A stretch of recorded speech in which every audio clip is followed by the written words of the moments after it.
শুরুতে আমার একটু উপক্রমণিকা বলার সুযোগ চাচ্ছি। কথা উঠেছিল সদকায়ে জারিয়া নিয়ে। তো ভূমিকম্পের সাথে এটা আবার কি যোগসূত্র থাকতে পারে? আপনাদের মনে এটুকু প্রশ্ন হতে পারে যে আমি আসছি ভূমিকম্পের ব্যাপারে আলোচনা করার জন্য, অথচ এখানে সদকায়ে জারিয়ার কথাটা উঠাচ্ছি। তাহলে এখানে যোগসূত্রটা কি থাকতে পারে? তো যোগসূত্র আছে, আছে আমি বলছি আর কি। তাহলে শুনুন, নবী করিম সাল্লাল্লাহু আলাইহি সাল্লাম তো কত সুন্দর করে বলে দিয়েছেন কি যখন কোনো ব্যক্তি মারা যায় তখন তার সমস্ত আমল বন্ধ হয়ে যায়, তার আমল আর চলতে থাকে না। আমল নামের মধ্যে আর কোনো আমল যোগ হয় না, তিনটি ব্যতীত। প্রথমটা হলো সদকায়ে জারিয়া, তাদের জন্য আমরা সদকায়ে জারিয়া করতে পারি।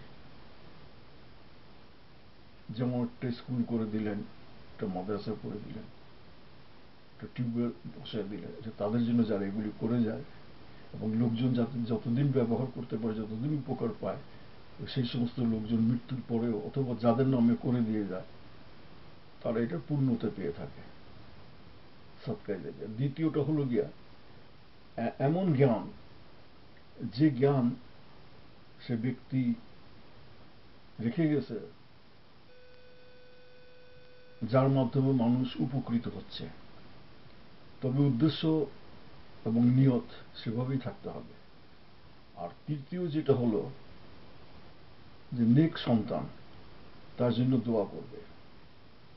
সুতরাং নেক সন্তান পরিগঠন করতে হবে এবং হাদিসে এই দোয়াটুকুর কথাই মূলত বলা হয়েছে। তো যাই হোক, এই তিনটা জিনিস যেটা মানুষের মৃত্যুর পরও এর পূর্ণতা মানুষ পেয়ে থাকে, তাহলে এখানে দেখা যাচ্ছে যে এমন জ্ঞান, যে জ্ঞান একজন মানুষ রেখে যাচ্ছে এবং যার মাধ্যমে অপরজনের উপকৃত হচ্ছে, মনে হয় এটাও সদকা জারিয়ার মধ্যে পড়তে পারে। তবে কি সব ধর্মের মূল কথাই হলো সৃষ্টিকর্তার সান্নিধ্য পাবার সর্বোত্তম উপায়। আর এটি হলো যে সৃষ্টিকর্তার সান্নিধ্য পাবার সর্বোত্তম উপায়গুলির একটা হলো তার সৃষ্টির সেবা করা। আমরা তো অর্থ উপার্জন করার জন্য কত রকমের ফন্দি ফিকির করছি, কত সময় দিচ্ছি, কত পরিশ্রম করছি। সেখানে থেকে যদি আমরা একটু সময়, একটু পরিশ্রম, একটুখানি ফিকির যদি সেবামূলক কাজে নিয়োগ করতে পারি, এটাও কি কম আনন্দের কথা? এটাও তো একটা অতিরিক্ত পাওনা, তাই নয় কি? তো আসুন আমরা সবাই মিলে এইরকম একটা সুন্দর কাজকে, সুন্দর সুযোগকে আমরা কাজে লাগাই। সম্মানিত দর্শক শ্রোতাবৃন্দ, আপনারাও এতে অংশ নিতে পারেন। কিন্তু কিভাবে? খুবই সোজা। আপনারা এই ভিডিও টকটা শেয়ার করতে পারেন। তাহলে এরকম সদকায়ে জারিয়ার মতো প্রচেষ্টা, এইরকম প্রচেষ্টাতে আপনারাও শেয়ার নিতে পারেন। অর্থাৎ শেয়ার করেন আর শেয়ার নিন, শেয়ার করেন, শেয়ার নিন। কি মনে করেন? সুযোগটি কি ভালো না? তো যা হোক, কিছুদিন আগে, কারণ আমি মূল বক্তব্য চলে আসছি, যে কিছুদিন আগে আমি এই বাংলাদেশের পরিপ্রেক্ষিতে ভূমিকম্পের সম্বন্ধে আলোচনা করেছিলাম। উৎস, কারণ, করণীয়, বর্জনীয় ইত্যাদি সম্বন্ধে কিছু বলেছিলাম। ঢাকার কথাও বলেছিলাম, বাংলাদেশের অন্যান্য এলাকার কথাও বলেছিলাম, টেকটনিক প্লেটের কথা বলেছিলাম। তো তারপরে দেখা যাচ্ছে যে কিছু শ্রোতাবৃন্দ এবং ফেসবুক ফ্রেন্ডরা, তারা তাদের কিছু মন্তব্য রয়ে গেছে, কিছু দাবি দেওয়া তাদের রয়ে গেছে। তো দাবি দেওয়াটা হলো, যার মর্মার্থ করলে দুটো জিনিস খুব পরিষ্কার হয়ে যায়। তো আমি যা বলেছি আমার প্রথম ভিডিওতে, তার একটা রেফারেন্স চাচ্ছেন, সূত্র। সোজা কথায় যাকে বলে ডকুমেন্টারি এভিডেন্স, যে আমি বলেছি তার সূত্রটা কি, থেকে আমি পেলাম, বা এটা রেফারেন্সটা কি, কিভাবে এটা আসলো। আর দ্বিতীয়তটা হলো যে কিছু ডেমনস্ট্রেশন, অর্থাৎ প্রদর্শন করে দেখানো, বিশেষ করে ভূমিকম্পের সময় করণীয়গুলো কি করণীয়, কি বর্জনীয়, এই দুইটা বিষয় খুব তারা জোর দিয়েছেন যে এটা আমাদেরকে শুধু মুখে তো বললে হবে না, আমাদের একটু ডেমনস্ট্রেশন করে দেখান, একটা ভিডিও ক্লিপের মাধ্যমে হোক বা যে কোনো উপায় হোক, একটা আমাদের আমরা দেখতেও চাই, শুনতেও, আমরা তো শুনলাম, এখন দেখতেও চাই। তো আমি এই সমস্ত মন্তব্য দাবির প্রতি যথাযথ সম্মান প্রদর্শন করতেছি এবং আমার এই ভিডিও টক, এই ভিডিও টকটা তার প্রথম সংস্করণ করে প্রকাশ করেছি। আশা করি আপনারা আপনাদের অনুসন্ধিৎসা মনে পরিতৃপ্তি দিতে পারবো। তবু আপনাদের আরো প্রশ্ন থাকলে এবং মন্তব্য থাকলে আপনারা আমাকে জানাতে কোনো দ্বিধা করবেন না। তো এবার আমি আমার পূর্বের যে ভিডিওটা আছে সেইটাতে যে সমস্ত জায়গায় কিছু ডেমনস্ট্রেশনের দরকার, কিছু রেফারেন্সের দরকার, সেই সমস্ত জায়গা আমি কিছু ডেমনস্ট্রেশন এবং রেফারেন্স অ্যাড করতেছি, আপনারা দেখবেন এবং আমাকে আপনাদের মূল্যবান মতামত জানাবেন। কোনো প্রশ্ন থাকলে আমার ইমেল অ্যাড্রেস দিয়ে দিয়েছি, সেখানে আমার সাথে যোগাযোগ করতে পারেন অথবা ফেসবুকে যোগাযোগ করতে পারেন। তো আমি অনেক খুশি হব। ধন্যবাদ, ভালো থাকেন। সংযোগস্থলে বাংলাদেশের অবস্থান, তার বিশ্লেষণে বাংলাদেশের দুই দিকের ভূগঠনে শক্তিশালী ভূমিকম্পের শক্তি জমা হয়েছে। একটা হচ্ছে উত্তর পূর্ব কোণে সিলেট অঞ্চলে ডাউকি ফল্টে, আর একটা হচ্ছে আমাদের পূর্বে চিটাগাং ত্রিপুরা বেল্টে পাহাড়ি অঞ্চলে। এবং এখানে আসলে দুইটা বড় ধরনের ভূমিকম্প আমাদের বাংলাদেশের দ্বার প্রান্তে, এই দুই দ্বার প্রান্তে অবস্থান করছে। উত্তর প্রান্তে যেটা ডাউকি ফল্ট, এখানে সংকোচনের হার হচ্ছে প্রতি 100 বছরে 1 মিটার। গত 500 থেকে 600 বছরে বড় ধরনের ভূমিকম্পের কোনো রেকর্ড নেই। তার মানে চ্যুতি ঘটাবার মতো 5 থেকে 6 মিটার সে চ্যুতি ঘটাবার মতো সে শক্তি অর্জন করেছে। এটা যদি আমি রিক্টার স্কেলে প্রকাশ করি তাহলে এটা হচ্ছে 7.5 থেকে 8 মাত্রার ভূমিকম্প এখানে সৃষ্টি করতে পারে। এবং এখান থেকে ঢাকা শহর হচ্ছে 150 কিলোমিটার। এই গবেষক বলেন, ঢাকার মধ্যে বড় ভূমিকম্প সৃষ্টির মতো অবস্থা না থাকলেও সিলেট বা চট্টগ্রামে শক্তিশালী ভূমিকম্প হলে মারাত্মক বিপর্যয় সৃষ্টি হবে রাজধানীতে।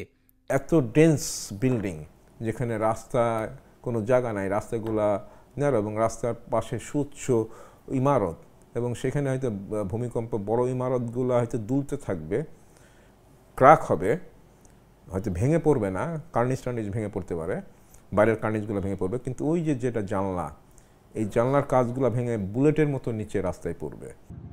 পাখির চোখে দেখলে কনক্রিটের জঞ্জালের মতো এই শহরে আছে 4 লাখের বেশি বহুতল ভবন। রাজুক এলাকায় যে সংখ্যা 12 লাখেরও বেশি। আর এসব ভবনের অধিকাংশই ভূমিকম্প সহনীয় নয় বলে মনে করেন বিশেষজ্ঞরা। যে কারণে একটি বড় মাত্রার ভূমিকম্প যদি হয় তাহলে সবচেয়ে বেশি ক্ষতিগ্রস্ত হবে ঢাকা নগরী এবং ক্ষয়ক্ষতিও হবে ব্যাপক। ভূমিকম্প সহনীয় নিরাপদ অবকাঠামো তৈরি এবং দুর্যোগ ব্যবস্থাপনা নিয়ে গবেষণা করছে বুয়েটের পুরকৌশল বিভাগ। ঢাকার ঝুঁকির কারণ বলছিলেন এই বিভাগেরই অধ্যাপক ডক্টর মেহেদী আহমেদ আনসারি। যেটা রাজুকের অধিক্ষেত্র, যেটা 1530 স্কয়ার কিলোমিটার, তার মধ্যে হচ্ছে 30% ভালো মাটি, 70% হচ্ছে খারাপ মাটি। সেই ভালো 30% মাটি যখন আমরা ভবন নির্মাণ করতে যাব তাহলে আমাদের ভূমিকম্প সহনীয় ভবন তৈরি করলে এনাফ। বাকি 70% যখন আমরা ভবন তৈরি করতে যাব, ভূমিকম্প সহনীয় মাটিও তৈরি করতে হবে, তারপরে ভবনও তৈরি করতে হবে ভূমিকম্প সহনীয়। নাহলে কিন্তু একটা যদি ফেল করে আরেকটা কিন্তু কলাপস করে। দুর্যোগটা খালি আর্থকুয়েকে হ্যাজার্ডের দিক থেকে না, অর্থাৎ আমাদের যে ইনফ্রাস্ট্রাকচার, আমাদের যে মানুষের জনসচেতনতা, এগুলোও কম। সেই জন্য আমাদের ড্যামেজটা রিয়েলি যদি ওই মাত্রায় একটা আর্থকুয়েক হয়, আমাদের ড্যামেজের মাত্রাটা অনেক বেশি হবে। মিস্টার আনসারি বলেন, ভূমিকম্পের মতো দুর্যোগের পর নিরাপদ আশ্রয় হিসেবে প্রয়োজনীয় খোলা জায়গাও নেই ঢাকা শহরে। প্রথমে চিন্তা করতে হবে যে কত লোক ঘন বসতিপূর্ণ, সেই অনুযায়ী আমাদের জায়গাগুলোকে ওপেন স্পেস ক্রিয়েট করতে হবে। কারণ আর্থকুয়েক থেমে গেল, আমরা ধরে গেলাম 50 সেকেন্ডের পরে আমরা ইভ্যাকুয়েটকে নিচে নেমে আসলাম, তারপর যাবো কই? এরপরে তো আবার একটা ছোটো আর্থকুয়েক আসতে পারে, যেটা আমরা জাপানে দেখলাম। অর্থাৎ ইভ্যাকুয়েশন স্পেস যদি আগে থেকে না ক্রিয়েট করতে পারি তাহলে আমাদের ইভ্যাকুয়েশন প্ল্যানটাই কাজে লাগবে না, যেটা সিডিএমপি করেছে, contingency plan, evacuation plan. But সেটা বাস্তবায়ন করতে গেলে নিড ওপেন স্পেস, এবং সেটার জন্য এখনই জায়গা উন্মুক্ত করে, সরকারি খাস জায়গাগুলো উন্মুক্ত করে ইভ্যাকুয়েশন স্পট হিসেবে পিনপয়েন্ট করতে হবে। বুয়েটের সঙ্গে যৌথভাবে সরকারের সমন্বিত দুর্যোগ ব্যবস্থাপনা কর্মসূচি সিডিএমপির এক সমীক্ষায় দেখা গেছে, রিক্টার স্কেলে 7.5 মাত্রার ভূমিকম্পে ঢাকার 72,000 ভবন ধসে পড়বে, যেখানে তৈরি হবে 7 কোটি টন কনক্রিটের স্তূপ, হতাহত হবে লাখো মানুষ। उसको मजबूती से पकड़कर तब तक वहीं बैठा रहना चाहिए जब तक कि भूकंप रुक नहीं जाए। ऐसी स्थिति में कभी भी चिल्लाना और घबराना नहीं चाहिए, बल्कि सब्र के साथ आराम से सीढ़ियों से उतरकर खुले मैदान में पहुंचना चाहिए।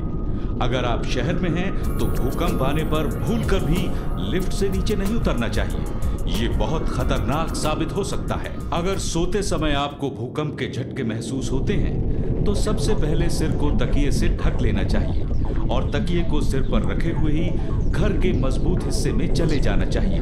और हाँ, बालकनी या छज्जे पर कभी नहीं जाएं। साथ ही पलंग के ऊपर, दीवारों पर कोई भारी चीज जैसे पेंटिंग वगैरह नहीं लगानी चाहिए।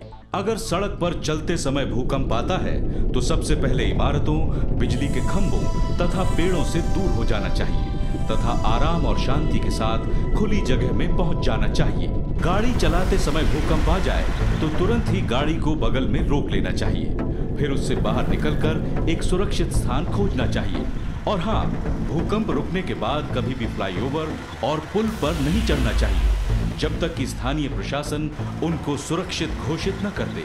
भूकंप रुकने के बाद इमारत का ध्यानपूर्वक निरीक्षण करके ये सुनिश्चित कर लेना चाहिए कि कहीं दरार। Hi, Jordan Sandler here with more Prepared Minutes.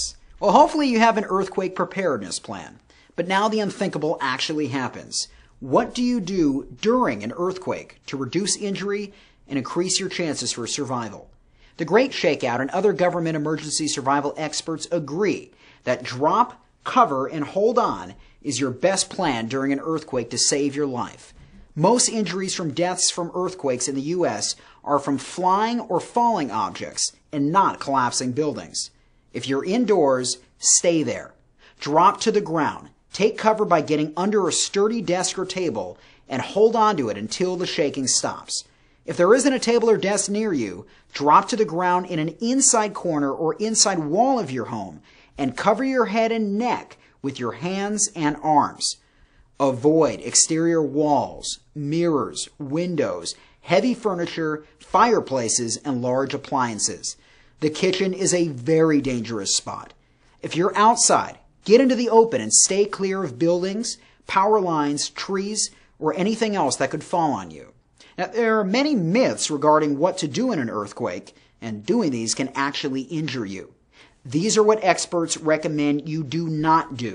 Do not run outside or to other rooms during shaking. The exterior walls are the most dangerous place to be and the first to collapse. Do not stand in a doorway. In modern houses, doorways are no stronger than any other part of the house, and they will not protect you from falling or flying objects. Do not get in the triangle of life, which means getting next to a table instead of under it. This has been disproven by experts. And remember, most deaths and injuries from earthquakes are from flying or falling objects. आज बालाई इलाकों में ज़लज़ले के शदीद झटके महसूस किए गए। Richter scale पर ज़लज़ले की शिद्दत 5 थी।